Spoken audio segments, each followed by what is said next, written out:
तर मंडळी तुमच्या स्क्रीनवरती आता तुम्हाला ई पीक पाहणीचं ॲप दिसत असेल.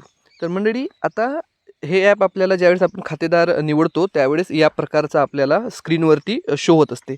तर सर्वात आधी आपल्याला इथं बघू शकतो की आपण 6 प्रकारची इथं माहिती देऊ शकतो.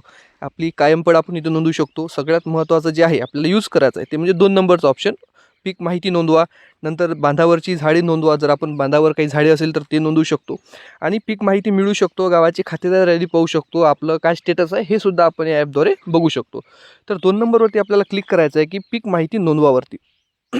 हे केल्यानंतर आता आपल्याला वरी 2 ऑप्शन येणार आहे. इथं खातेदाराचं नाव येणार आहे आणि आजची डेट येणार आहे की कोण्या तारखेमध्ये आपण ई पीक पाहणी करत आहे. सोबतच एकदम आपण बघू शकतो की पीक पेरणीची माहिती भरा आणि पिकांची माहिती पहा, हे दोन्ही गोष्टी आपल्यासमोर येणार आहे. पिकांची माहिती पहामध्ये सुद्धा दुय्यम पीक भरलेलं असेल तर ते सुद्धा येणार आहे आणि हे आपण अपलोड केल्यानंतर इथं माहिती शो करणार आहे. तर पीक पेरणीची माहिती भरा याच्यावरती आपण क्लिक केलं. आता सगळ्यात पहिले आपल्याला खाते क्रमांक निवडायचा आहे. जे तुमचं खाते क्रमांक असेल त्यानंतर गट क्रमांक आपल्याला निवडायचा आहे आणि एकदा चेक करून घ्यायचं आहे की हेच तर गट क्रमांक आहे की नाही आहे. कारण कधी कधी काय होते की एकतर ॲपच्या ग्लिच येऊ शकते किंवा आपले सुद्धा गट क्रमांक जास्त असेल तर कन्फ्युजन होऊ शकते. त्यामुळे हे आपल्याला एकदम काटेकोरपणे लक्ष देऊन गट क्रमांक आणि खाते क्रमांक निवडायचा आहे. त्याच्यानंतर आपलं एकूण जमिनीचं क्षेत्र येणार आहे आणि ते ज्यावेळेस आपण गट क्रमांक निवडू ते ॲटोमॅटिक येणार आहे. त्याच्यामध्ये आपल्याला चेंजेस करता येणार नाही आहे. तर आता सर्वात महत्त्वाचं म्हणजे जे शेतकरी आपण इथं गलती करतो की आपल्याला संत्र्याची नोंद करायची आणि हरभऱ्याची सुद्धा करायची त्यावेळेस. तर आपण इथं काय करतो की हंगाम निवडताना काय करतो, आता रब्बी हंगाम चालू आहे, बरोबर आहे. तर आपण जर फक्त आणि फक्त हरभऱ्याची नोंद करायची असेल मला तर रब्बी पीक निवडायला पाहिजे. जर मी हरभऱ्याची नोंद करायसाठी रब्बी निवडलं तर मला इथं पिकाचा वर्ग आणि इथं काय ना खाली काय होणार आहे की पिकाचा वर्ग आणि इथं खाली एकच पिकाची माहिती मला भरता येणार आहे. आता आपण एक रब्बीची माहिती नोंदवून तुम्हाला दाखवणार आहोत की रब्बी जर असेल, रब्बी जर केला आपण इथं हंगाम जर रब्बी निवडला तर काय होणार आहे की पिकाचा वर्ग मी काय करणार, एकच पीक आहे रब्बी म्हटल्यावर तर मी एक पीक निवडणार. एक पीक निवडल्यावर मी निर्भीड पीक आणि पीक निवडणार आणि त्यानंतर झाडाचं नाव म्हणजेच काय आपण आता इथं काय करणार, हरभरा आपल्या शेतामध्ये आहे तर हरभरा निवडणार आणि त्यानंतर संपूर्ण क्षेत्र भरा. जलसिंचनाची माहिती मी इथं देणार आहे आणि सिंचन पद्धती मी तुषार भरणार आहे आणि लागवडीची दिनांक, जे माझी लागवडीची दिनांक आहे ते मी टाकणार आहे आणि पुढे जाणार आहे. म्हणजेच काय तर आपण एका पिकाची माहिती भरली. परंतु आता आपल्याला जर फळबागेची माहिती नोंदवायची असेल तर सर्वात आधी काय करावं लागणार आहे, हंगाम आपल्याला चेंज करायला लागणार आहे. हंगाम काय करायचं आहे आपल्याला, हंगाम आपल्याला संपूर्ण वर्ष करायचं. संपूर्ण वर्ष केल्यानंतर जे पिकाचा वर्ग आहे हे आता इथं काय होणार, पिकाचा वर्ग हे मिश्र पीक होणार म्हणजेच बहुपीक होणार आहे. कारण की आपल्या शेतामध्ये 2 पिकं असणार आहे त्यामुळे इथं बहुपीक केलं. आता बघा आपल्याला इथं मुख्य पीक, आधी आपल्याला मुख्य आणि दुय्यम पीक हे ऑप्शन इथं आलेले नव्हते, बरोबर आहे. तर इथं आता आपल्याला मुख्य पीक ऑप्शन आलेलं आहे आणि दुय्यम पीकसुद्धा ऑप्शन आलेलं आहे.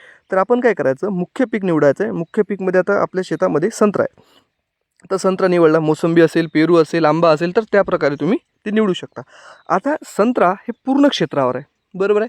संत्रासुद्धा माझं 2.87 आरवर आहे आणि हरभरासुद्धा तेवढ्याच क्षेत्रामध्ये, तर मी तो पूर्ण क्षेत्र ते निवडलेलं आहे.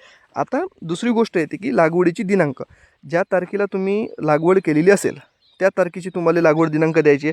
आता माझी लागवड ही 2023मधली आहे, 27 जुलैची. तर मी आता 27 जुलै ते तारीख सिलेक्ट करणार आहे. तारीख अगदी योग्य असू द्या, 27/7 तारीख आहे. आता त्यानंतर दुय्यम पीक, दुय्यम पीक कोणतं असणार आहे, दुय्यम पीक हे रब्बी असणार आहे, बरोबर आहे. कारण की जे मुख्य पीक आहे संत्रा हे संपूर्ण वर्ष असणार आहे आणि दुय्यम पीक जे आहे ते आपलं फक्त रब्बीपुरतं मर्यादित असणार आहे. आता हे सुद्धा आपलं किती असणार आहे इथं 2.87. आता याच्याऐवजी जर तुम्ही तिथं रब्बी जर हंगाम निवडलं असतं, एकदम वरी जर रब्बी हंगाम जर निवडलं असतं तर काय झालं असतं की जमीन शिल्लक नाही या प्रकारे शो केलं असतं, बरोबर आहे. आणि ते आपलं होऊ शकलं नसतं. तर आता त्यानंतर झाडाचे नाव लिहायचं, पिकाचं नाव लिहायचं आहे आपल्याला, तर ते हरभरा आहे आणि याची तारीख जी आहे जे तुम्ही होतावेपर्यंत काय करायचं की सगळ्या तारखा एक आल्या पाहिजे. म्हणजे पीक विम्याची तारीख असो किंवा हे तारीख असो, म्हणजे पुढे जाऊन कुठं कन्फ्युजन नसली पाहिजे, विसंगती नसली पाहिजे की एक तारीख अलग दुसरी तारीख अलग, हे कसं. म्हणून जे पीक विम्यावर काढलेली आहे तेच तारीख तुम्ही इथं सुद्धा टाका, जेणेकरून पुढे कन्फ्युजन येणार नाही. आता हे झाल्यानंतर जर तुमच्या शेतामध्ये आणखीन कोणतं पीक असेल, दुय्यम असेल तर दुय्यम करा आणि तिसऱ्या नंबरचं पीक असेल तर ते सुद्धा तुम्ही करू शकता. त्यानंतर नेहमीप्रमाणे जलसिंचनाचं साधन जे आहे ते विहीर आहे आपलं. त्यानंतर तुषार सिंचन आपण पाण्याची व्यवस्था हरभऱ्यामध्ये करत असतो समजा. तर ते पुढे जा केलं. आता पुढे जा केल्यानंतर मागच्या वेळेसपासून मेजर अपडेट आलेली आहे, ते म्हणजे तुम्ही त्या क्षेत्रात असणे आवश्यक आहे. ज्या क्षेत्रामध्ये तुम्ही ई पीक पाहणी करत आहे. तर यानुसार आपल्याला आपला मॅप शो होणार आहे आपल्या शेताचा.